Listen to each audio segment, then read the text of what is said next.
We are back. This is Steve Sanson and Jim Jonas with Veterans in Politics. How's everybody doing today? Jim, how you doing, baby? I'm doing good. Yeah? Yeah. Kind of excited about... I was really impressed with a lot of the speakers there at the Republican National Convention. And I was actually going to talk a little bit about it today. Clint Eastwood. I wasn't so impressed with that. Make my day. I mean, don't get me wrong. I like Clint Eastwood. The whole Dirty Harry thing, that's cool. But the thing that I didn't really like about it... He married a woman that could be his granddaughter almost. Well, there's nothing wrong with that. I'm not mad at him for that. He's got it, you know what I mean? Yeah. So I'm not mad at him about that. She's got a reality show, the Eastwoods, Miss Eastwood. Yeah, well, everybody has a reality show these You days. and I don't have a reality show. I know. BS. I think you and I should have a reality show. I think that would be hilarious. Oh, it would be funny. Yeah. Ratings would skyrocket. Yeah. We'd throw Randy in the mix. That'll just mess everything up. Right, Randy? See? No. He's all excited about the idea, I can tell. I think it's pick on Randy Day today. Go ahead with the... No, there's a lot of things about the Republican National Convention I liked. Of course, I'm biased because I'm a Republican, so I'm going to actually just hold off. There was some things I wanted to say about it, but I'm just going to hold off and see what the Democrats have to say this week. And then the next time I'm on the show, then I'll give the listeners what I actually think. Well, you know, the Republicans have problems already because you had the Ron Paulers out there that was still trying to get Ron Paul to be the GOP nomination for president, which is just hilarious all by itself. I just don't understand how they figured that they could get Ron Paul to be the GOP nominee, and then they were pissed off at his son for praising Mitt Romney and congratulating him to be the GOP nominee and endorsing him. I mean, at least his son knew that Mitt Romney is a GOP nominee. Yeah. What was wrong with the delegates? Some of those delegates, I just don't understand. Yeah, and you know, as much as I really like and respect Carl Bunce a whole lot, and we've had some pretty interesting conversations when it comes to politics. But it's always been fascinating to me when I was running for Clark County Republican chair of trying to figure out the factions within the party. And I used to be this guy that didn't really like Reagan's slogan of the 11th commandment, never speak ill of another Republican.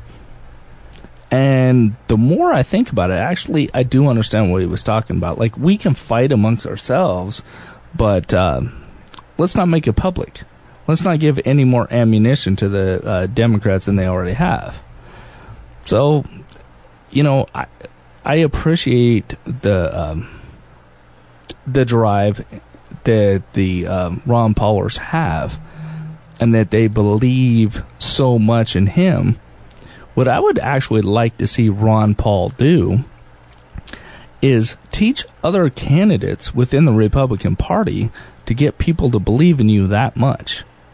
Yeah, because that's one thing I've always really respected about the Ron Paul faction of the Republican Party, because they are absolutely convinced this guy is the real deal, and he's going to fix all your problems. Well, you know, one of my,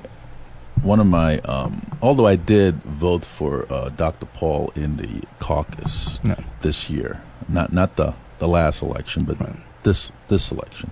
But one thing that I just turns me off from Dr. Paul is that he wants to isolate our country. Yeah. And, you know, that's the same thing China was doing for many years until they finally saw the light. And then they said, oh, my God, we just need to, you know, meet the other countries and expand our industry, so to speak. Right. You know, if you're going to take all the military folks and bring them all home, I mean, what happens if there's a war, you know? Press buttons all the time and fire a missile. No ground troops. That's one of the things that really bugged me about him being a president of the United States. But other than that, I don't find anything else really that really turns me off, except for the isolation of our country, which is huge. Well, and the thing that a lot of people don't understand is isolationism has never actually worked. Yeah. Any time in our history, if you really think back, anytime we've pulled back, we've had to rebuild our military and be more forward-thinking. Wow. I mean, you think about World War II. Well, the country did not want to get involved in so-called Europe's war. And if we would have gotten involved a lot earlier, things could have turned out a lot differently. We wouldn't have had to do some of the stuff we had to do. So for me, it's like you're either thinking forward or you're thinking backwards. And if you want to pull all the troops back, then for me, I think you're thinking backwards. Right. And so, I mean, a show of strength around the world is actually worked better than when we pull everybody back. Absolutely, Jim Jonas. Do you know who our two guests are today? Yeah. Folks, we're going to have Megan Heryet. I hope I pronounced her name correctly. She's a Republican candidate for Nevada State Assembly District 15. And then we're going to have Bob Irwin, another Republican candidate for Nevada State Assembly District 29. And both of these candidates have received the Veterans in Politics International endorsement. You want to know something, Jim Jonas, and this is very frustrating. The Veterans in Politics is nonpartisan, and then everybody try to say that we're the conservative base for the GOP, which we're not. But that doesn't help when the Assembly Democratic Caucus and certain factions amongst the Democrat Party are telling their membership or their candidates not to show up to our endorsement interviews, not to show up on our radio show. And I know we had a lot of Democrats come on our radio program, and we welcomed them, and we had a lot of Democrats show up for endorsement interviews. But we could have had a lot more if these folks wasn't so damn intimidated by the Veterans in Politics and cockblock their candidates from not showing up on our endorsement interviews and our radio program. Like, for example, Felipe Rodriguez, very, very nice candidate. I've known the gentleman before he was a candidate for Assembly, and he was told by certain folks not to show up in our endorsement interviews and not to show up on our radio program, which is sad for him because if he did show up to our endorsement interview, he had a 50-50 chance of receiving our endorsement. For one, his Republican opponent never even shown up, and he could have walked away with the endorsement. And I just, these candidates out there, I just want you to just listen and pay attention. Do what's right for your candidacy. Don't listen to these a-holes that have a bone to pick with Veterans in Politics International that maybe never received their endorsement before or pissed off because we said something, and whatever the case might be, because we change every year and we're just not the same the year before. And you can't just listen to people that just talk out of their butthole. Maybe they want you to lose. That's why they're telling you not to show up to an endorsement interview. You never know what's going on in these people's minds. But if I was a candidate, Jim Jonas, I'll be showing up to every endorsement interviews possible. I mean, when I ran on the Republican ticket for public administrator, I was at the AFL-CIO, which is strictly Democrat and strictly liberal. They're one-sided, and I showed up there and I did my thing, and I knew that, and it didn't matter if I gained the endorsement or not. The fact of the matter is this, that I was willing to go before that group and state my platform and let them know who I am as a person and as a candidate. So, and I don't know why other candidates won't take up the same principle when they show up for different endorsement interviews. Well, my response to that is, we've talked about this before. Politicians, if you can't handle the questions from Steve Jonas. Steve Jonas? Steve Jonas, I'm sorry. When did I get adopted, by the way? Yeah. Jim Jonas and Steve Sanson. Then really, are you qualified to run for office? Exactly. And then another thing, based on the endorsement interviews, people will show up or don't show up. We did endorsement for city council, and we didn't endorse Bob Beers. Mm-hmm. And everybody just felt that, well, veterans of politics, conservative. Bob Beers is obviously a very conservative Republican. They just automatically thought he was going to get the endorsement. Mm-hmm. And quite frankly, I think he did too. Instead, Christine Kazimka received the endorsement. She is a Democrat, and she is involved in a same-sex marriage. And we weren't looking at that. We were just looking at a person that could carry out the responsibilities as a city council and get the job done. Not saying that Bob Beers could not get the job done.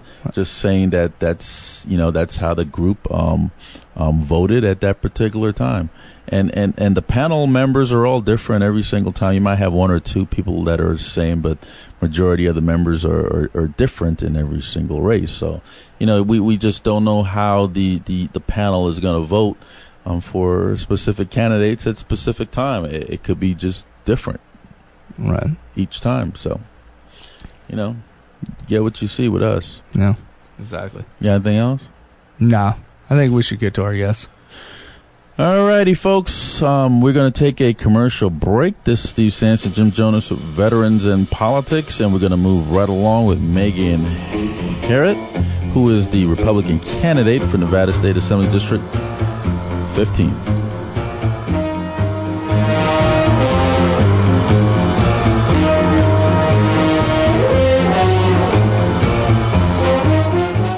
Hello, my name is Steve Sanson. I'm the president of Veterans in Politics International. This country and state are in trouble with budget cuts, unemployment, foreclosures, teacher shortage, dropout rates, terrorism, and a loss of military service members. The outcome of this election will profoundly affect families, both military and non-military. Military men and women are dying for other countries to have the right to vote. As a former member of the United States Marine Corps and the Army, I know how important it is to keep the voters informed. Log on to the website veteransinpolitics.com. All Americans of voting age need to not only vote, but research your choices. The Veterans in Politics organization has taken a proactive approach to supporting candidates who will have the courage to protect all of our freedoms and our Constitution. Visit our website at veteransinpolitics.com. Don't just talk about who you support. Research your choices and vote. Americans have been fooled by politicians about illegal immigration. They make you think that if you bring up this topic, you are a racist. Did you know that America is the only country on this planet that does not enforce its federal immigration laws? For the fear of being called a racist. I am for legal immigration. I was born on the island of Jamaica, became an American citizen, served 12 years in the U.S. military, served in Desert Storm, and received a Presidential Unit Citation, National Defense Medal, and Marine Corps Commendation. Our immigration laws serve a purpose. I understand that this country was founded on immigration, but there is a wrong way and a right way. I'm here to tell you that illegal immigration is breaking our federal laws. Why don't you call me a racist? This is Steve Sanson. While growing up, I've always asked my family, who is my father? I was told the name of a man. When I became older, I looked for this man and found him. He thought that I was his son as well, but after a DNA test, it was discovered that my family was lying to me all my life. I pressured my family to give me the real identity of my father. I then became suspicious and took my grandfather's DNA. After I buried my grandfather, 2 days later, I discovered that my grandfather was, in fact, my biological father. I questioned myself and asked, what is my purpose on this earth? I should have never been conceived. But when I look at my 4 children, I knew that everything happens for a reason. This is Steve Sanson. Find your identity.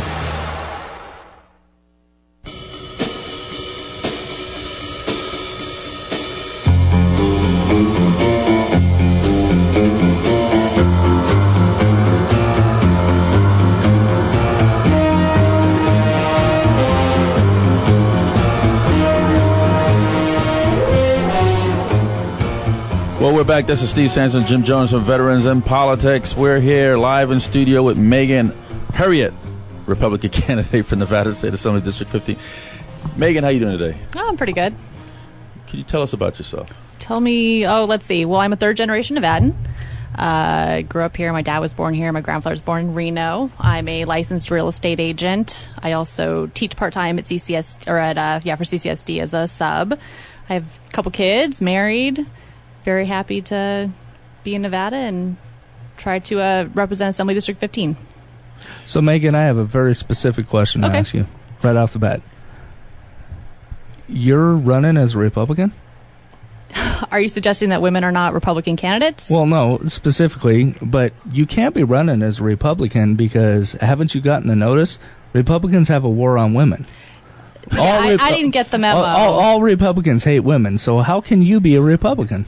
Well, I actually think the conservative values benefit women because it gives you the opportunity as an individual to, start your own business, to, have your family look how you want it to look, things of that nature. You don't have to be a victim. I'm not a victim. I don't really believe this war on women. I'm a grown woman. I can go out and get my own health care. I can, employ myself. I'm self-employed. And I don't need somebody to father me or baby me. But let me get this straight. You actually, all those things that you just said you're capable of doing. Oh, I know you're shocked. Yes, I am. Didn't the government provide that for you first? What did the government do for me? The government got in my way. Okay. Actually, if you want to hear a story about when I was in college with the government getting in my way, I worked at a nursery. I was a horticulture major in college. And where I worked, we didn't have anybody who was providing like culinary herbs to our business. And so I did the math and I could spend like $250 and grow these herbs and I was going to make like $750. And I was like, this is perfect. They're going to buy them from me. I already have somebody who's going to do it. There's no risk here to me. Well, then I started looking into, okay, well, you have to have a certain kind, like an ag license and then an inspection. And then you couldn't, I can't grow them at my apartment. And then if I have to do this. So, really government gets in the way of people who want to be entrepreneurial, which is what's in my heart, and put me in a position where I could have made my own money, but maybe would have been in a position where I had to get a handout. So what got you excited enough to actually want to dip into the realm of politics?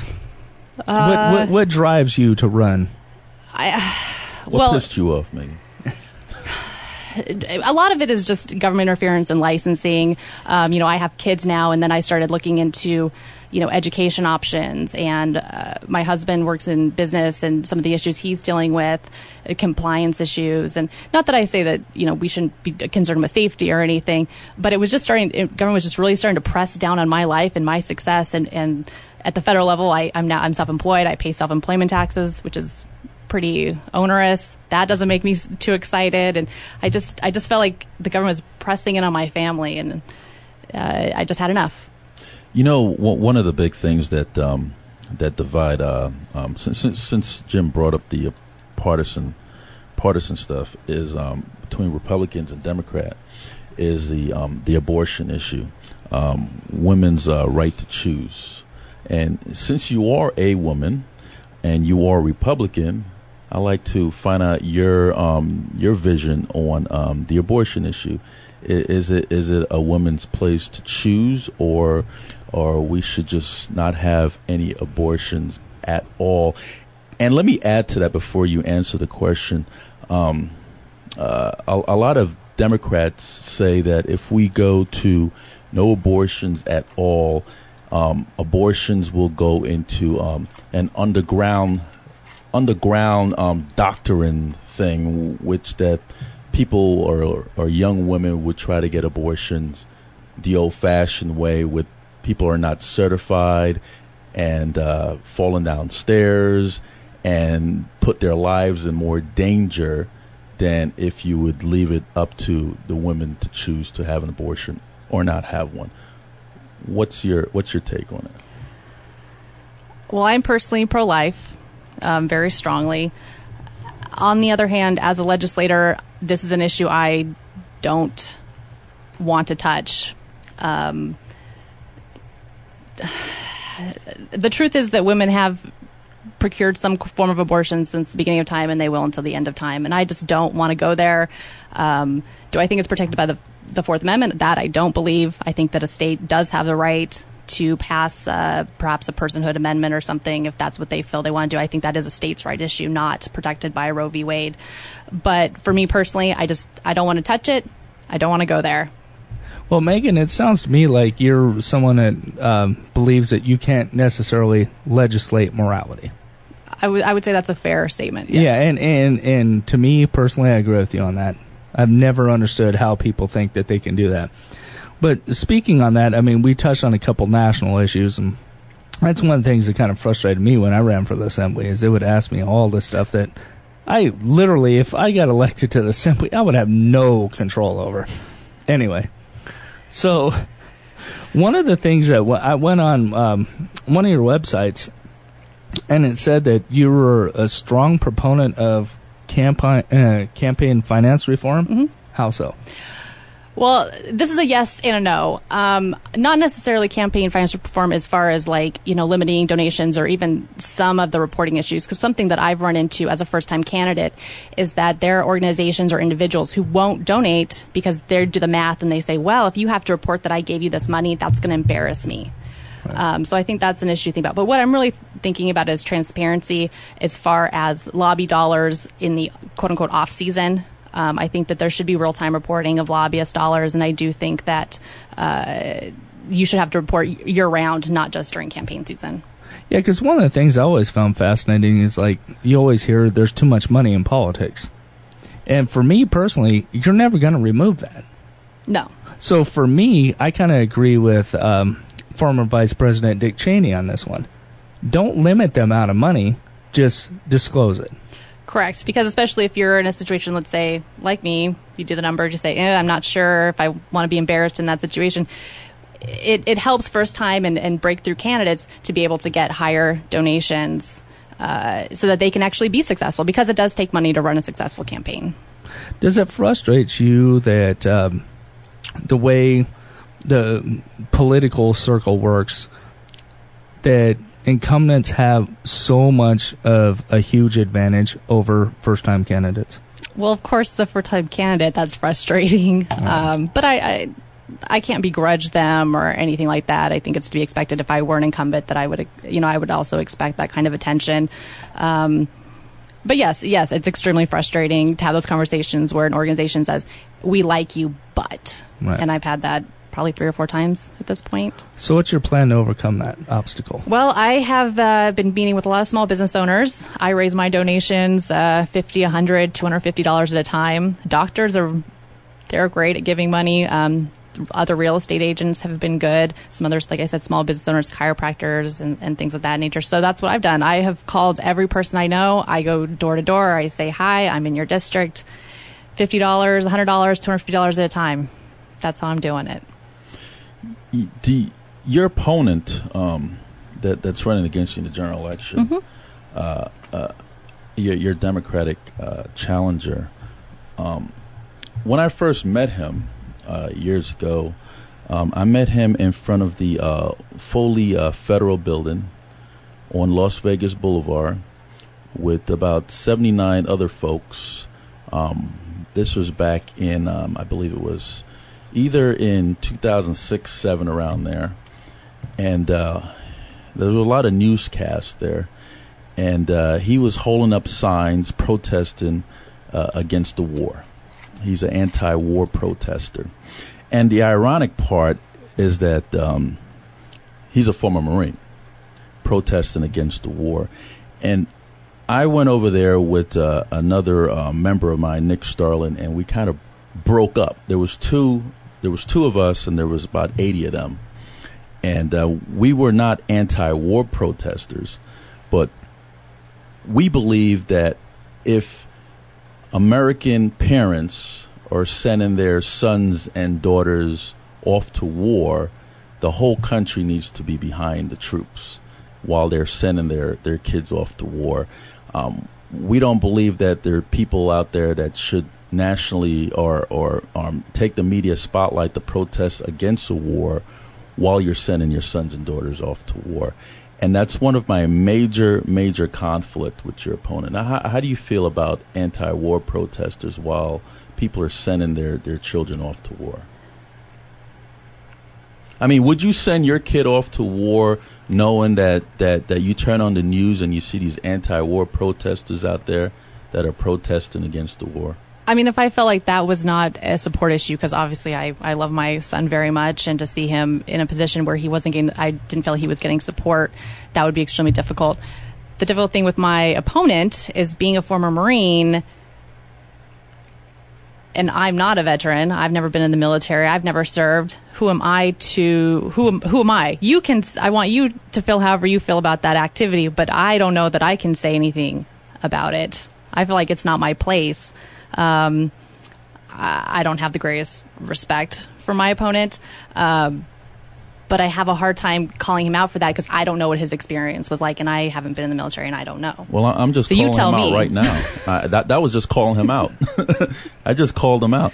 But you have a lot of business experience, and we're in a economic time right now that we need people with the business sense and the intelligence to help put our state back on track, and compare yourself with your opponent. He doesn't have that. Well, why don't you tell us how important that is, being a state legislator that has that type of business savviness about them? Well, I definitely think as a legislator, you need to have some kind of backstory. You can't just be somebody who came out of the military and then went to school and has been a student your whole life. What kind of life experience do you have? You have no family, you have no kids, you have no business experience. So that's where I'm coming from. You know, my family has very deep roots in this state. I love living here. I do have children, so I understand the education obstacles that we're, going to have to overcome. My husband is in business. I'm self-employed. I understand those licensing, how onerous those things can be as far as fees and compliance. And not that it makes anybody safer. It doesn't make anybody better at their job. All it does is keep new people from coming in. So I'm a real estate agent. When you make it, $500 or $700 to go to school, and then it's $500 to get a license, and then, you really put people in a position where they can't get into a new area, so they get stuck. And that's where I think this comes from, is like, let's peel back some of those regulations. Let's not keep people from entering new businesses. Let's not make licensing onerous. And that's where I'm coming from, because I have real life experience trying to overcome those obstacles.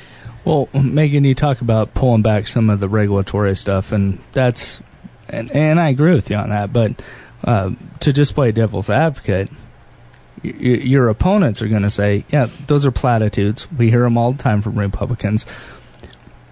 If you get elected, what specifically as a state legislator can you do to actually help pull back those regulations? Well, there are things that come up for licensing every session. And I'll give you a very specific one from this last session. There's something called music therapy, and pretty much anybody with a psychology background or even a child education background can administer this. It's not rocket science, but it's actually very helpful. Well, what the current music therapist did is they got in somebody's ear and made it so that you could only be a music therapist if you went through their particular training program and you had their exact licensing that these people already have. So going through and taking that, requirement and rolling that back, well, that's very specific. For real estate, I would personally get rid of some of the licensing fees, and there is a new education requirement that comes every 4 years. We don't have to get into all the specifics. Right. but changing the structure of that in some ways. These things they aren't protecting consumers. They aren't making you any safer. I assure you, as a 6-year veteran of real estate, that this isn't making the difference. What would you say to someone who asks you the question of, that sounds good, but what it sounds like to me is that you want to pull back those regulations because you're a realtor and it'll make your job easier. No. So even if you lose this race, it's going to make you richer. I'm going to tell you that the opposite is true. Because when I pull those back, that means more people can be real estate agents. It's not as onerous. It's not as expensive. It's easier to get into the industry. And even if you want to go back to that music therapy, it's more people can be music therapists. It's the exact opposite of what you just described. It allows more people into these industries. Could you give us your boundaries? Oh, yeah. It's roughly Charleston to Flamingo, Eastern to Nellis, and then there's some little extra pockets, like where I live, just west of Eastern is added. There's some other little spots. Yeah, you got to love that question when gerrymandering is another thing that if we had another hour, I'd talk to you about. It's kind of crazy how those districts break down. Yeah. And why should the voters in your assembly district go to the polls and vote for you? Well, I have deep roots. I really care. I mean, I have nothing to gain here. This is not my career. I'm going to be home after this, and I'm going to be with my family, and I'm going to be running my business. This is a time away from my family. This is money out of my pocket. This is not a benefit to me. This is just because I really believe that Nevadans needs a voice from other Nevadans. Could you give us your contact information? Sure. If you want to go to my website, it's megan4nv.com. Megan, MEGANFORNV.com. You can email me, Megan, at eorbit, EORBIT.net. And my phone number is on the website and stuff if you want to give me a call. I get a lot of calls on my cell phone. Well, Megan, thank you so much for coming on the show. Thanks, Steve. That's Megan Heryet? Heryet, yes. Heryet, Republican candidate for Nevada State Assembly District 15. Don't go away, folks. We're going to bring on Bob Irwin, the Republican candidate for Nevada State Assembly District 29. This is Steve Sanson, Jim Jones for Veterans in Politics. We'll be right back.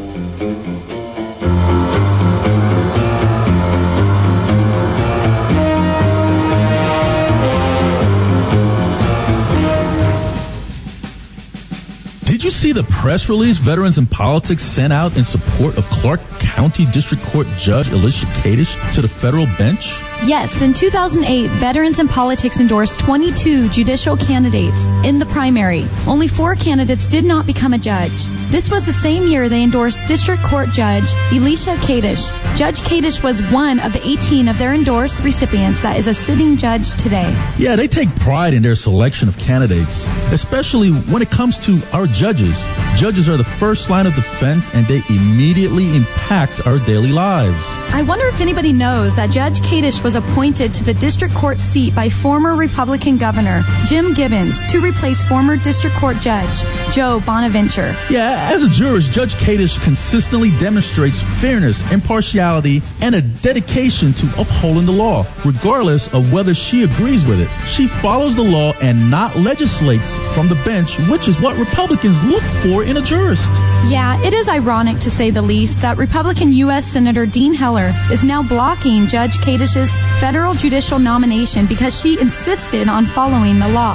Yeah, what he is using is a questionnaire Judge Kadish filled out in May 2008 from the group Citizens of Responsible Government. They asked Judge Kadish a question concerning the Second Amendment. The question they ask is, do you believe the individual citizen has a constitutional right to keep and bear arms? I remember that. Kadish responded, I do not believe that there is this constitutional right, but I believe that reasonable restrictions may be imposed on gun ownership in the interest of public safety. Of course, I will enforce the laws as they exist as a judge. That was a correct statement of law at the time. Individual citizens did not have a constitutional right to keep and bear arms. Reasonable restrictions could be imposed on gun ownership in the interest of public safety. Therefore, Judge Kadish's response demonstrated that she was well-versed and knowledgeable in this important area of the law. Moreover, she indicated she would enforce the law as they exist. In other words, Judge Kadish not only understood the law, but affirmed she would apply it regardless of her personal opinion. Yeah, later the law changed. In District of Columbia versus Heller and McDonald versus City of Chicago, the United States Supreme Court held that the Second Amendment protects an individual right to possess firearms and that this right is... Okay, folks, we're back. We have Bob Irwin, Republican candidate for Nevada State Assembly District 29. Bob, how you doing today, sir? Very well. How are you, Steve? I'm doing real good. Bob, could you give us your boundaries of your assembly district? Basically, the north side of Henderson, everything in Henderson north of the 215, and then it dips down into old downtown Henderson in a little spike down there. So I have the old City Hall and all the government buildings down there, and then mostly Green Valley and environs on the north side of the 215. Did you get the city council to endorse you down there? Haven't even talked to them. Okay. I'm not running for a city office. Oh, I know that, but it's good to get those endorsements, Bob. Give us a little bit about yourself. Moved here to Nevada in 1971 from Los Angeles. Started a gun shop here, most everybody is aware of, called the Survival Store in 1982. A partner and I ran that till 88, then we split up. I took over the one of the two stores we had, changed that name to the gun store in 1988, and still there. So, Bob, why do you think that so many people are afraid of gun owners? I don't know that people are actually afraid of gun owners. Well, let me rephrase. The government seems to, always push back. Anytime we have a situation like we did in Colorado, which was horrific, obviously, but soon as something like that happens, the anti-gun lobby just comes out in full force. Yeah, it's an excuse. They would like to see gun restrictions. I think the government doesn't like gun owners. I don't think other people don't like gun owners. That was where I lost your question. So what's your definition on the Second Amendment? Because I've had it explained to me a couple different ways, but what's your take as a gun store owner? What's your take on the Second Amendment? It's fairly clear. If you read the Constitution, they talk about a well-regulated militia, and at the time that was written, the militia was legally all adult males between 18 and 45, actually. So when it was written, actually, I wouldn't qualify to have a gun, and now we let ladies have guns and things.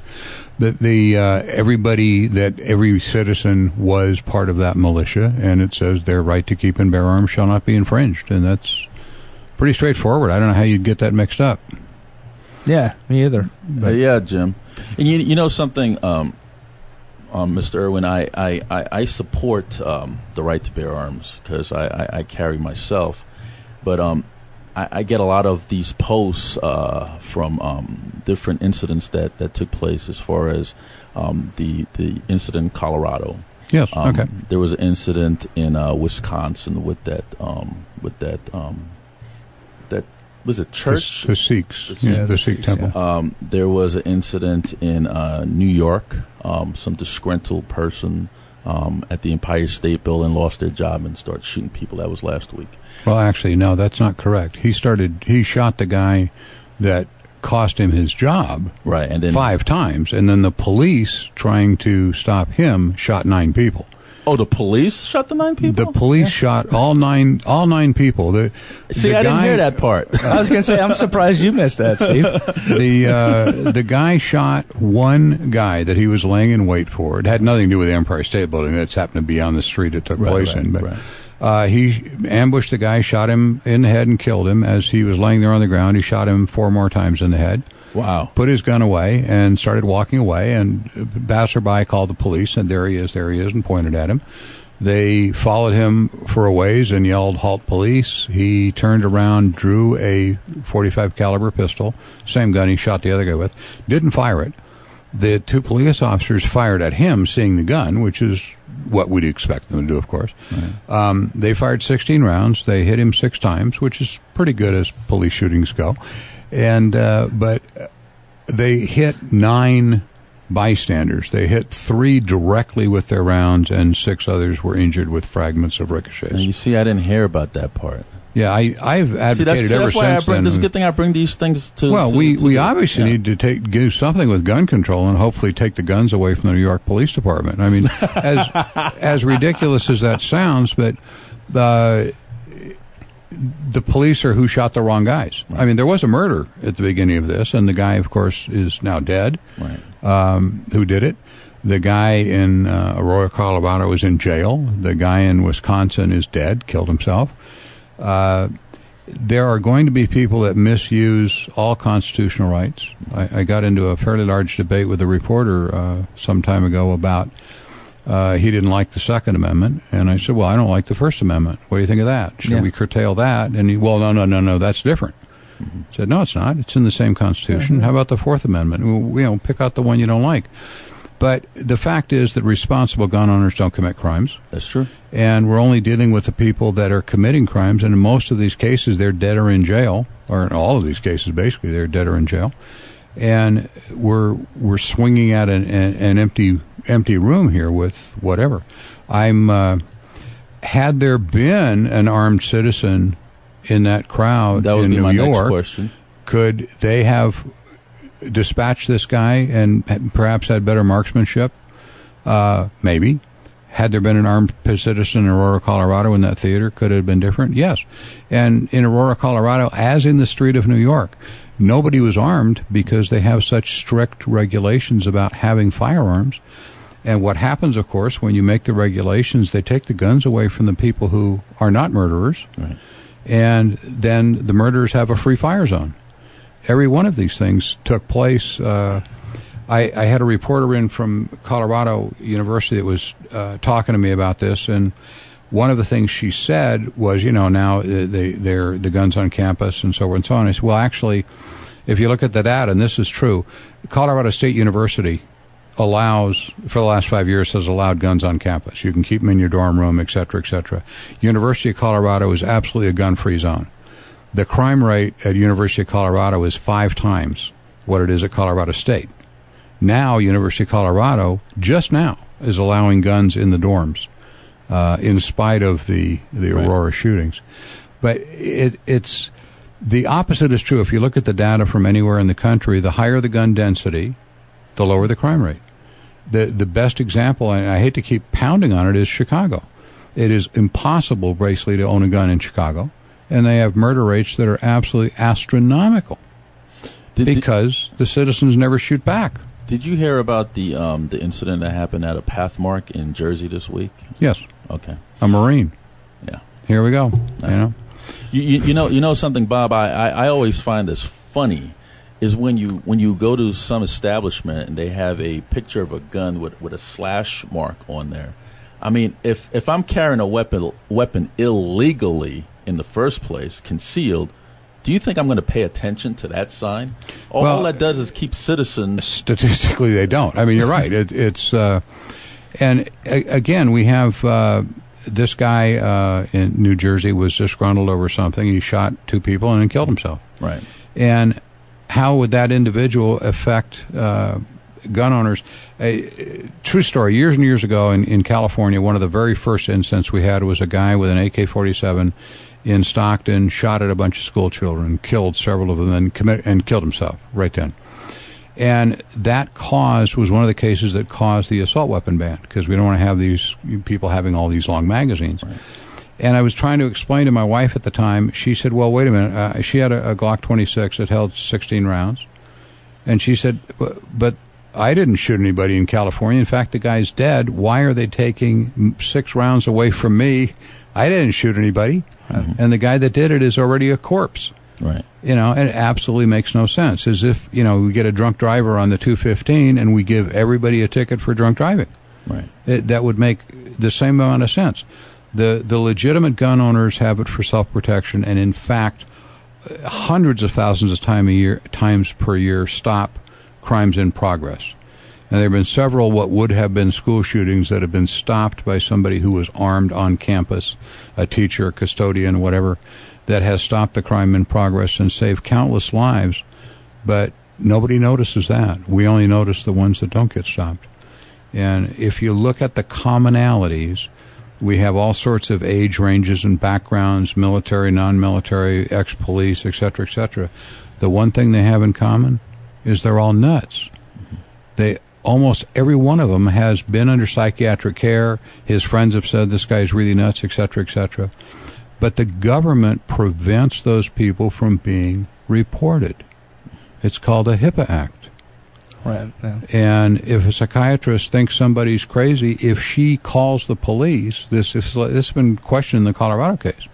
Had she called the police and he didn't do anything, she'd be sued for everything she owned in the next 3 generations. Well, but if she reports him, she's in violation of the HIPAA Act. Right. So she's subject to being sued. Well, here's an incident that a citizen did exercise his right to bear arms. Is when that guy came into the Baskin Robbins and was wailing that sword on Maryland a couple weeks ago. Yeah.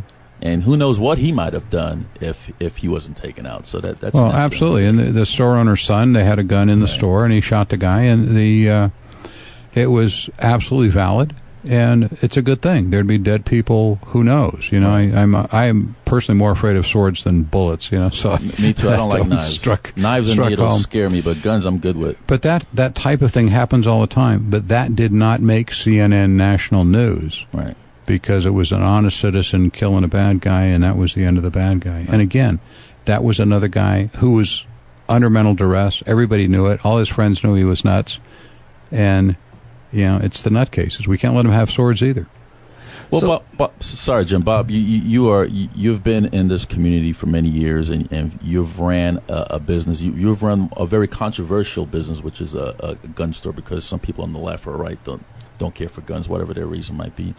And your business has a lot of regulations, so you're quite versed in laws and new regulations, whether it be federal or on the state level or even on the county level, as far as your business is concerned. Why do you want to take on the task of being an assemblyman? Because I'm mad.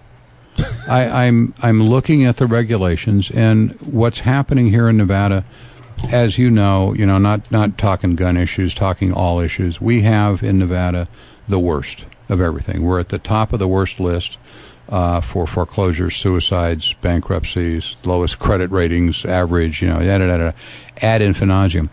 The way the state of Nevada works, the policies are set, the laws are set by the Assembly and the Senate. The Democrats have controlled the Assembly and the Senate almost without fail for the past 30 years. The way it works is the majority party in each of those houses selects the committee chair. So all of the committee chairs have been Democrats for the last 30 years, almost without exception. Any bill, any law that comes up, the committee chair decides whether it gets heard or not. If he doesn't like it, he puts it in his pocket, and that's the end of it. One person, the committee chair, decides what laws get heard. So every law you're looking on the books that has screwed up Nevada has been approved by the Democrats over all these years. We're talking 3 decades. Nothing gets through. We had William Horn in charge of judiciary this last time around. We lost campus carry. Honest citizens who have training are not allowed to carry on college campuses because the bill was never heard. Because William Horn put it in the drawer and said, we're not listening to that. I don't think this is a good law, so there was no vote on it. Having that power, these committee chairs control the entire state of Nevada, and the Republicans need to have some of those committee chairs in order to strike some kind of balance. All we're looking at is what the Democrats want. And I don't want to interrupt you. Here's the point. No, I don't mean to interrupt you. We're at the bottom of the list, and they're in charge. And if the board of directors of a company exists, it makes policies and makes the rules. Our legislator is the board of directors for the state of Nevada. And we are the last in all these categories. If this was a company, they'd all be fired. Absolutely, all be fired. But they sit there and get re-election, and they go to this union or that donor or whatever and get money and say, I'll give you more money. I'll pay more money to this and that. And they buy voting groups that put them back into office and keep sucking the taxpayers' money away. It's absolutely criminal the way this system runs. It is, and the reason why, and I didn't mean to try to interrupt you, but you were just, all the stuff that you just said, the stuff that I've said in many debates with friends over the years, and I've just never been able to actually get them to understand that.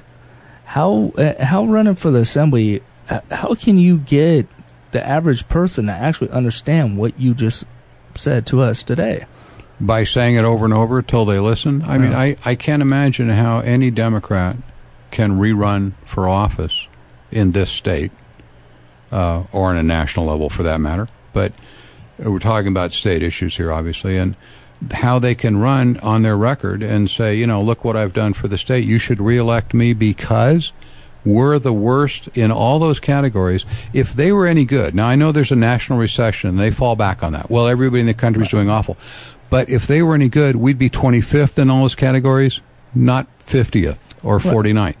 They're terrible at their job, and they're running the state into the ground. And you know, like I say, they have no basis to say anything that they've done a good job. They have obviously, look at the stats, done a terrible job. We have the highest unemployment in the country.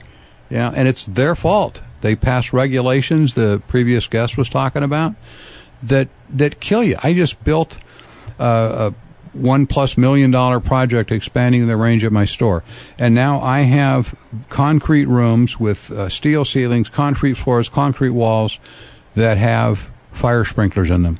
There's no furniture in those rooms. All right. Nobody walks across those rooms. Nobody's going to get burned in those rooms if there was anything to burn.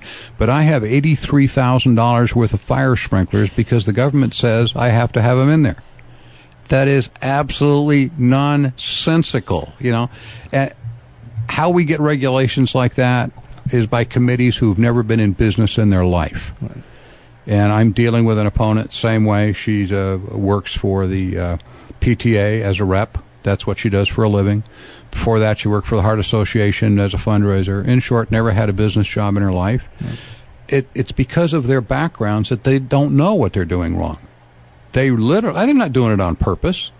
They're trying. They just don't have the background to understand profit and loss and what creates jobs. How do you feel about unions, Bob? Unions were great when they were needed. And, you know, in general, that's a really long answer. There's some unions that are pretty good people. And in some cases, they've gone overboard, where we have certain laws that require what they call a prevailing wage for government projects and things, which is twice what the real wages are. I ran into that a lot when we were building our building. I got picketed.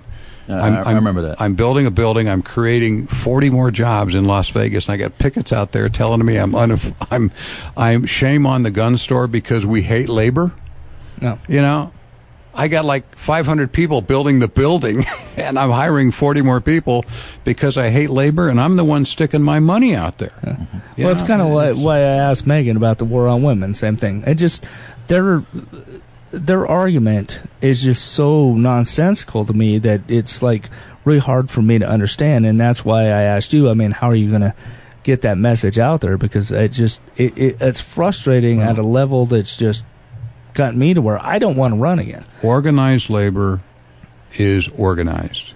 Even though 18% of the population in Nevada belong to labor unions, they vote always, and they keep voting for their own guys and their own benefits. And that's going to happen. In a democracy, if you have the majority of people getting paid by the government extra stuff, they're going to keep voting for people who say, I'll give you more stuff. You're seeing that on a national level now. We're at a tipping point. Half the people pay no income tax, and half the people are on the government subsidy of some sort, food stamps or unemployment or whatever.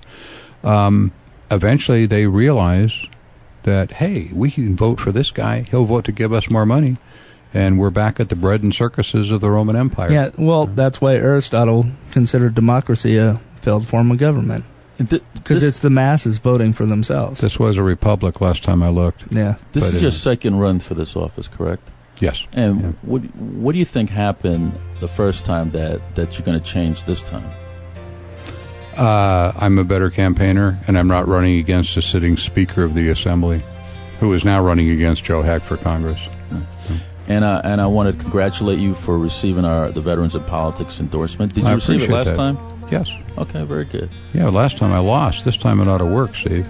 Get out there and beat the bushes. That's right. Than's for having me on. Bob, could you give us your contact information? Yeah, the website is boberwin2012.com. Bob Irwin is IRWIN, 2012.com. Everything's there. Bob, thank you for coming on the show. I appreciate you having me on, bud. Folks, that was Bob Irwin, Republican candidate for Nevada State Assembly District 29. Bob's been around a very long time in this community. We have endorsed him the second time around with the Veterans in Politics endorsement. I encourage everybody to go out and vote for Bob Irwin and Megan Heryet. And for us to have a better state out there, both of these candidates have been endorsed by our group, so we are a no-nonsense candidate. So make a no-nonsense decision when you go and vote at the voting booth, no matter what your party affiliation is. This is Steve Sampson, Jim Jones with Veterans in Politics. Until next week.